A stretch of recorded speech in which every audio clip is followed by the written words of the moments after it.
जय श्री कृष्ण मित्रों।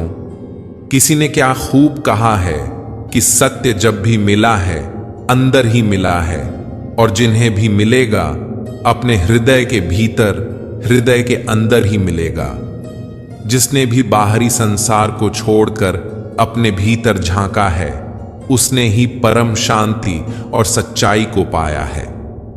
सत्य कोई वस्तु नहीं जिससे खोजा जाए, यह तो अनुभूति है जो तब होती है जब मन पूरी तरह से शांत और हृदय पूरी तरह से निर्मल हो।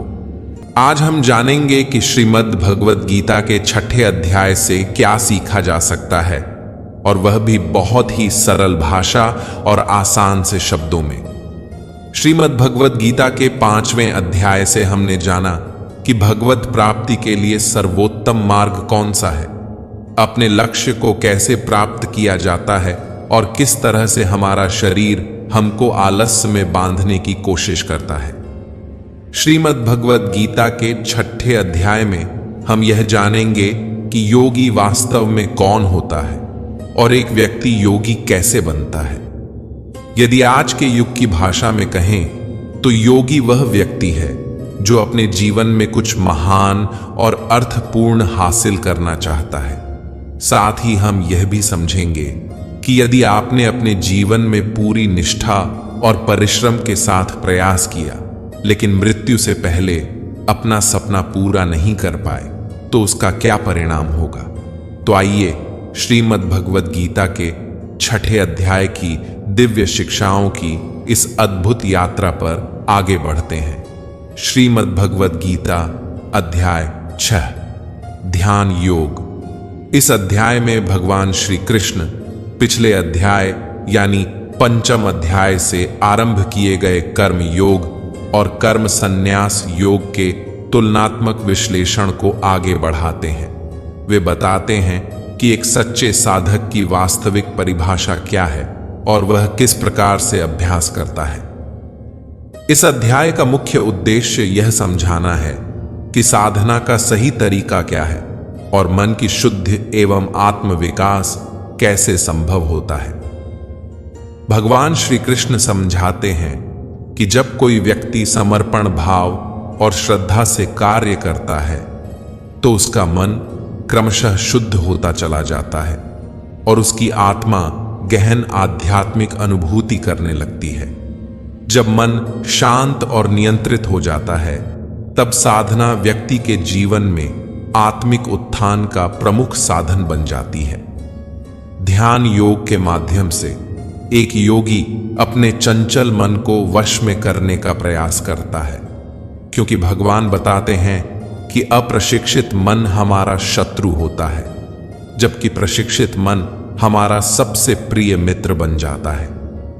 श्री कृष्ण अर्जुन को सावधान करते हैं कि केवल कठोर तपस्या में लीन रहकर कोई योग में सिद्धि प्राप्त नहीं कर सकता। इसके लिए आवश्यक है कि व्यक्ति अपने भोजन, व्यवहार, मनोरंजन, कर्म और नींद, इन सभी को संतुलन में रखे। अंत में भगवान साधना की उस अवस्था का वर्णन करते हैं जब मन पूर्ण रूप से ईश्वर में एकाग्र हो जाता है। वे कहते हैं कि जिस प्रकार वायु रहित स्थान में रखा दीपक बिना डगमगाए स्थिर जलता है, उसी प्रकार साधक का मन भी ध्यान में पूर्णतः स्थिर और शांत होना चाहिए। वास्तव में मन को वश में करना अत्यंत कठिन कार्य है, लेकिन निरंतर अभ्यास और वैराग्य के माध्यम से इसे नियंत्रित किया जा सकता है। इसलिए जब भी मन इधर उधर भटकने लगे, तब हमें उसे तुरंत वापस लाकर भगवान में एकाग्र करना चाहिए। जब मन पूरी तरह से शुद्ध हो जाता है, तब वह अलौकिक अनुभूति में स्थिर हो जाता है। इस दिव्य अवस्था को समाधि कहा जाता है, जहां साधक असीम शांति और दिव्य आनंद का अनुभव करता है। इसके बाद अर्जुन भगवान से उस साधक के भविष्य के बारे में पूछते हैं जो इस मार्ग पर तो चलता है, लेकिन अस्थिर मन के कारण अपने लक्ष्य तक नहीं पहुंच पाता। श्री कृष्ण उसे आश्वस्त करते हैं कि जो व्यक्ति भगवत प्राप्ति का प्रयास करता है, उसके साथ कभी कोई बुराई नहीं हो सकती। भगवान हर जीव के पूर्व जन्मों में अर्जित पुण्य और आध्यात्मिक प्रगति को संजो कर रखते हैं और अगला जन्म मिलने पर उसी ज्ञान को पुनः जागृत कर देते हैं। इस प्रकार साधक अपनी अधूरी साधना को वहीं से आगे बढ़ा सकता है जहां वह पिछली बार रुका था। पूर्व जन्मों के अर्जित पुण्य और संस्कारों के बल पर योगी अपने वर्तमान जीवन में भी ईश्वर की प्राप्ति की दिशा में आगे बढ़ सकता है। अध्याय का समापन इस महत्वपूर्ण संदेश के साथ होता है कि योगी वही होता है जो भगवान के साथ एकत्व की साधना करता है। इसलिए वह तपस्वियों से, ज्ञानियों से और कर्मकांड में लिप्त कर्मियों से भी श्रेष्ठ माना गया है और उन सभी योगियों में भी वह योगी सबसे उत्तम होता है जो भगवान की भक्ति में निरंतर लीन रहता है। इस अध्याय के पहले ही श्लोक में भगवान श्री कृष्ण अपने प्रिय मित्र, अपने परम सखा धनुर्धर अर्जुन से अत्यंत गहन और भावपूर्ण वाणी में कहते हैं, हे अर्जुन, वे मनुष्य जो बिना किसी फल की अपेक्षा के अपने कर्तव्यों का पालन करते हैं, वही वास्तव में सच्चे सन्यासी हैं, वही सच्चे योगी हैं। वे नहीं जो केवल यज्ञ की अग्नि को त्याग कर या शारीरिक कर्मों से दूर रहकर स्वयं को सन्यासी कहने लगते हैं। कितने ही लोग इस संसार में तरह तरह की बातें करते हैं। कोई कहता है मैंने सब कुछ त्याग दिया, कोई कहता है मैं सन्यासी बन गया, अब मुझे कुछ नहीं करना। लेकिन भगवान श्री कृष्ण यहां इन भ्रांतियों को पूरी स्पष्टता से दूर करते हैं।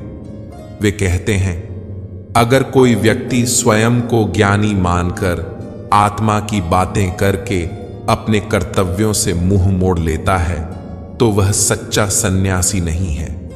फिर श्री कृष्ण अर्जुन से अत्यंत करुणा और प्रेरणा से भरे स्वर में कहते हैं, हे अर्जुन, मनुष्य को स्वयं ही अपने उद्धार का प्रयास करना चाहिए।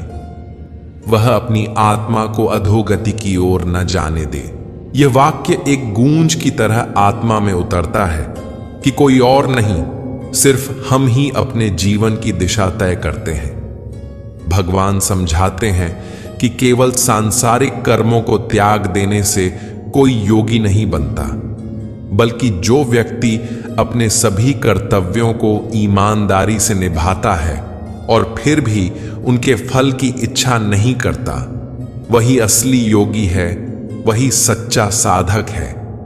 फिर वे अत्यंत मार्मिक रूप से कहते हैं, जो व्यक्ति अपने मन को जीत लेता है उसके लिए इस संसार में कुछ भी असंभव नहीं रह जाता, लेकिन जिसका मन ही उसे भटका रहा हो वह संसार की किसी भी चीज को नहीं पा सकता, क्योंकि जब हमारा मन हमारा सेवक बन जाता है तब वह हमारा सबसे सच्चा मित्र होता है।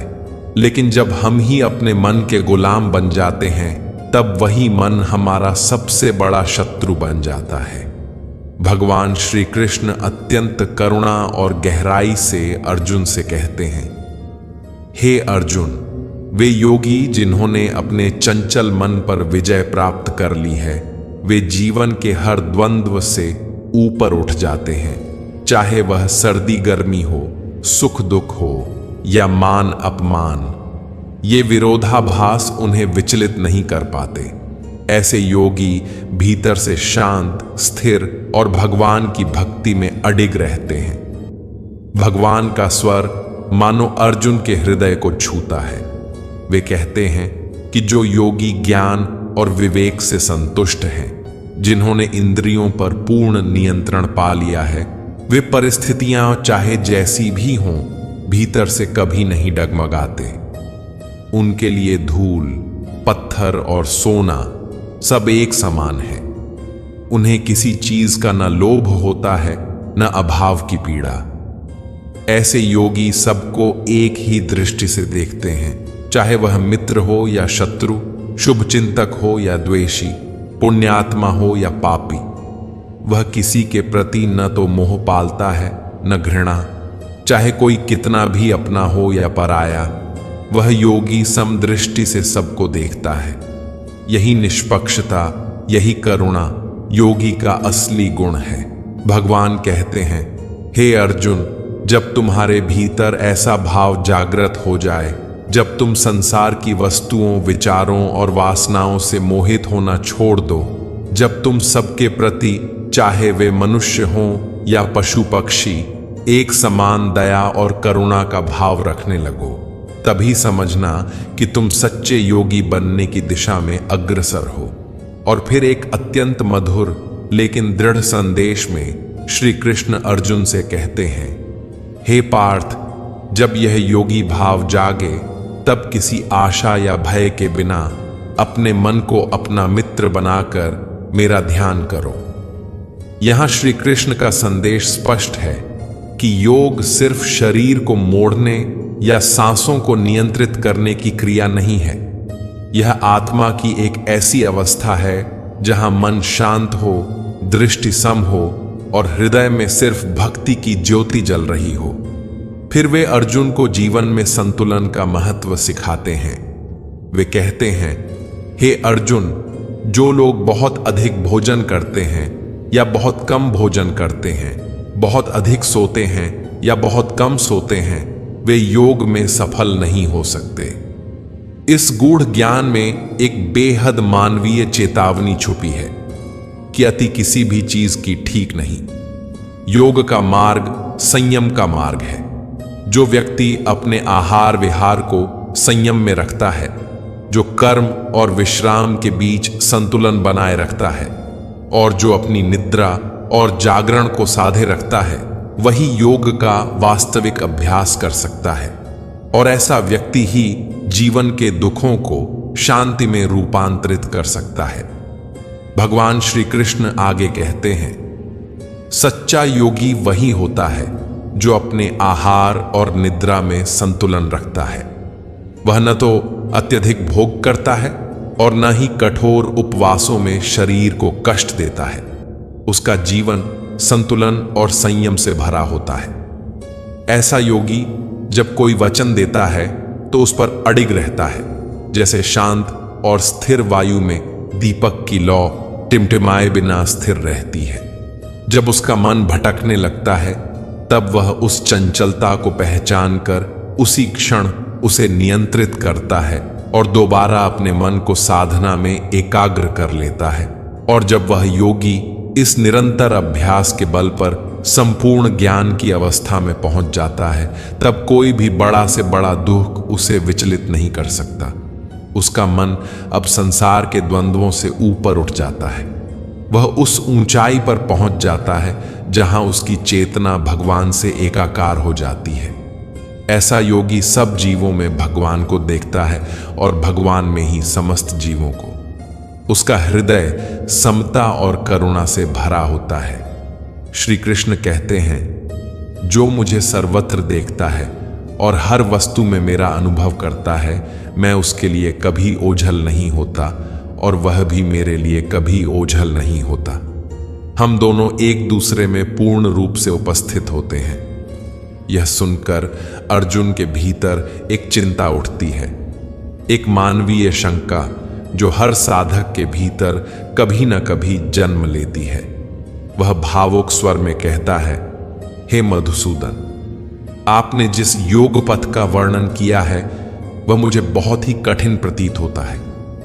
यह पथ व्यवहार में लाना मेरे लिए असंभव सा लगता है, क्योंकि मेरा मन अत्यंत चंचल, अशांत, हठी और बलवान है। सच कहूं तो मुझे मन को वश में करना वायु को पकड़ने से भी कठिन प्रतीत होता है। श्री कृष्ण मुस्कुराते हैं। वे जानते हैं कि अर्जुन अकेला नहीं है। यह प्रश्न हर साधक का है। वे अत्यंत करुणा से कहते हैं, हे महाबाहु अर्जुन, जो तुमने कहा वह बिल्कुल सत्य है। मन को वश में करना वास्तव में बहुत कठिन कार्य है, लेकिन यह भी जान लो कि निरंतर अभ्यास और वैराग्य, विरक्ति के द्वारा इसे संभव बनाया जा सकता है। दृढ़ संकल्प और आत्मविश्वास से असंभव भी संभव हो सकता है। फिर अर्जुन एक और गहरी चिंता व्यक्त करता है, हे केशव, यदि कोई योगी श्रद्धा के साथ इस मार्ग पर चलता है लेकिन उसका मन स्थिर नहीं रह पाता और वह प्रयत्न करने के बाद भी इस जीवन में योग के लक्ष्य तक नहीं पहुंच पाता, तो उसका क्या होता है? क्या उसका परिश्रम व्यर्थ चला जाता है?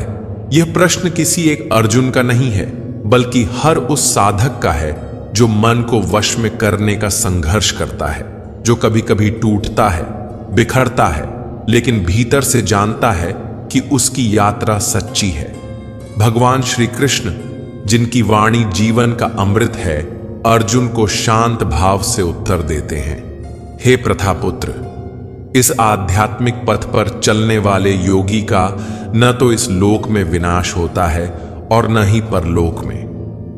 हे मेरे प्रिय सखा, जो भगवत प्राप्ति के मार्ग पर चला है उसे कोई बुराई पराजित नहीं कर सकती। यह राह भटक सकती है, रुक सकती है, पर समाप्त नहीं होती। श्री कृष्ण आगे कहते हैं, यदि कोई योगी अपने जीवन में पूर्ण सिद्धि प्राप्त नहीं कर पाता तो उसकी आत्मा मृत्यु के उपरांत पुण्य आत्माओं के लोक में जाती है। वहां वह सुखमय जीवन व्यतीत करता है और फिर अनेक वर्षों के पश्चात वह पुनः पृथ्वी पर जन्म लेता है, या तो किसी कुलीन धर्मनिष्ठ परिवार में या फिर ऐसे परिवार में जहां दिव्य ज्ञान और आध्यात्मिकता का वातावरण होता है। श्री कृष्ण यह भी स्पष्ट करते हैं कि ऐसा जन्म अत्यंत दुर्लभ होता है। यह कोई साधारण अवसर नहीं है। वह आत्मा वहां से अपनी यात्रा पुनः आरंभ करती है जहां पिछले जन्म में वह रुकी थी। उसका पूर्व जन्म का योग, उसका अभ्यास, उसकी साधना, सब कुछ उसके साथ चलता है। अर्जुन, श्री कृष्ण प्रेम से कहते हैं, सच्चाई की ओर बढ़ना, परमात्मा की ओर चलना, यह हर आत्मा का अधिकार है। और यदि कोई योगी किसी कारणवश राह से भटक भी जाए तो भी उसका प्रयास व्यर्थ नहीं जाता।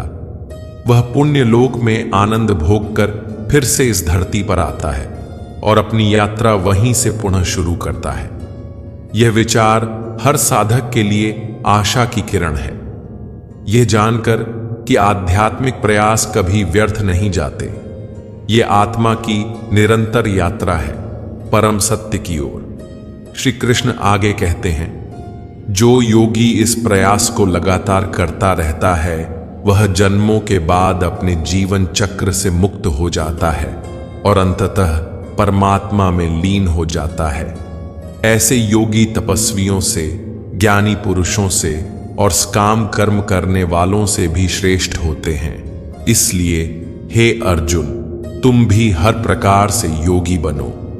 और फिर अंत में श्री कृष्ण अपने प्रिय मित्र को अत्यंत करुणा और प्रेम से एक अंतिम संदेश देते हैं। सभी योगियों में वह योगी सबसे श्रेष्ठ है जो पूरे मन, श्रद्धा और प्रेम के साथ मुझ में लीन रहता है। जो मेरी भक्ति में निरंतर डूबा रहता है, मैं उसे अपना सबसे प्रिय मानता हूं।